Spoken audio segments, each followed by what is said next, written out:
Hey guys, welcome back. What we're going to talk about today is this device that I used to have installed on my clutch cable. This is the Moose Racing Easy Pull Clutch System. I'd kind of showed it in a previous video and I had quite a few questions about it. We're going to take a look at how it works and I'll tell you why it's no longer on my motorcycle. This might be an indication. This thing almost put me in a real bad situation. All right, so I think the easiest way to describe what this is just a lever in a box.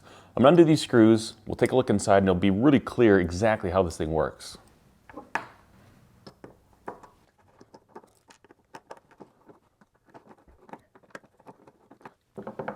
All right, so opening this up, essentially this is an inline little device.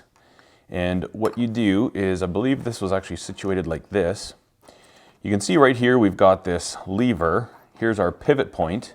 Also, there's two other holes here. You can adjust this pivot point to give yourself either more or less mechanical advantage. And essentially, this lever here comes to your brake. So this is on the actual clutch itself. And this one here goes to your factory clutch lever. And it broke, but it would kind of come right through here and loop onto this. This whole thing comes out, easy to kind of take these apart. And again, you can move this pin around into the different holes. Now, that's how they work.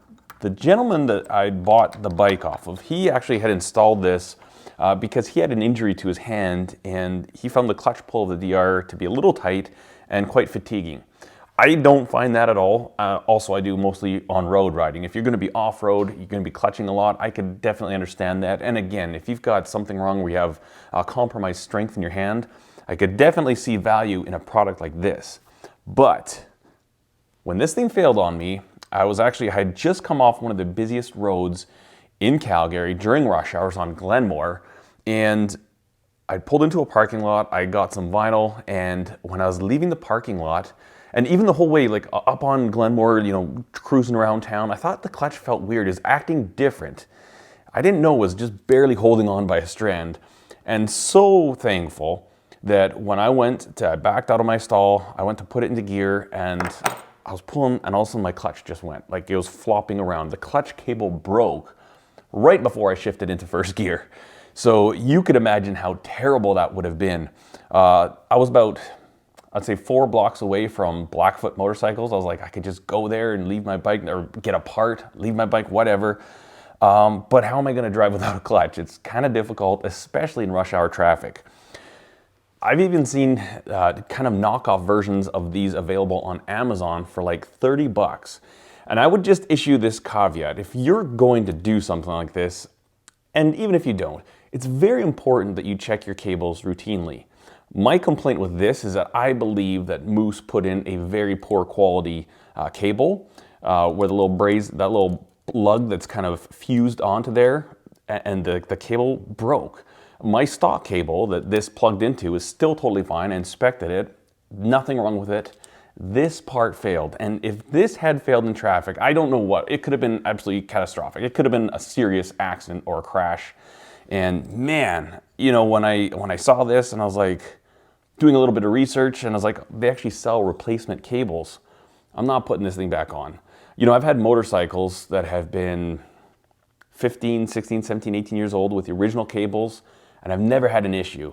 I don't know when this was put on the bike or if this was purchased new to put on the bike. I don't know the history of this unit itself, but that bike had about 8,000 kilometers when it snapped. And to me, oh man, that's not a good thing. That is, I don't know. I couldn't find a lot of other stories of other people with issues with these, but really neat concept. And again, you know, this might solve a problem for somebody if they can't ride a bike because of limited strength in their arms. But if you have one of these, I would very strongly you check this even more than your stock cables. Obviously, inspections and preventative maintenance are the #1 thing you can do for the safety of your motorcycle, and you as an operator, that the things you know and want to do are going to happen with your inputs.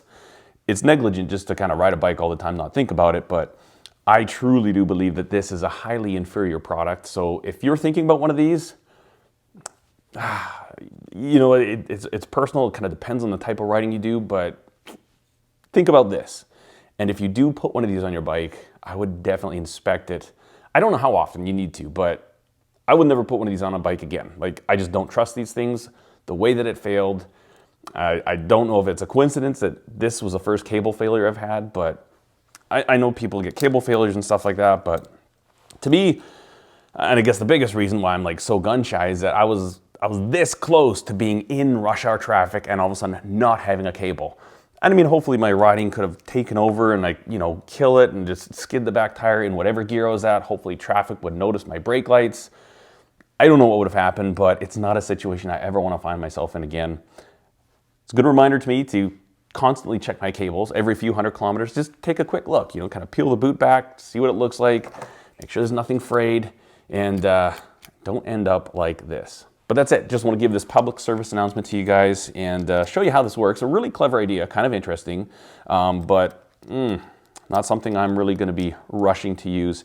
Even this little section right here is from Moose, and this seems a little cheap and chintzy to me. Like, just the way that it's done, I'm not like flabbergasted by its quality. It just seems like it's very, very poor quality. I don't know, not something I'm interested in playing around with again.